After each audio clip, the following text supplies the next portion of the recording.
మరి ఆహో ఓహో బిల్డింగ్లు ఇవేనేమో చూడండి. మరి మెడికల్ కాలేజు, మెడికల్ హాస్పిటల్ ఎంత బ్రహ్మాండంగా రెడీ అయిందో.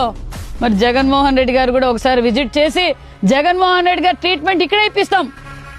ఒక మంత్రి స్థాయిలో ఉంటూ ఆమె ఇంతవరకు వచ్చి కేవలం ఇది మాత్రమే చూపించి ఈ ఒక కన్స్ట్రక్షన్స్ అనేది ఎక్కడ కూడా చూసుకోకుండా రాష్ట్ర ప్రజలందరినీ కూడా తప్పుగా పట్టుకుంటా ఆమె చేస్తా ఉంది. అంటే నిజంగా ఈమె హాఫ్ నాలెడ్జ్ సరిగాని పెనుగొండ మొత్తము పిలుస్తారు ఆమెని.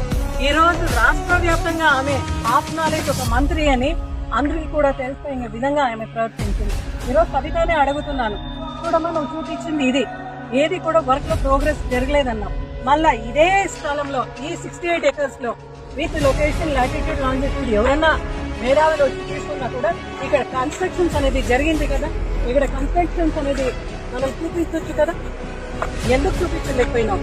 అంటే ప్రజలందరికీ కూడా నువ్వు అబద్ధాలు ఎందుకు చెప్పినావు? నువ్వు అబద్ధాలు అయితే కన్నార్పకుండా అబద్ధాలు చెప్తావు అని పెనుగొండ ప్రజలందరికీ కూడా తెలుసు.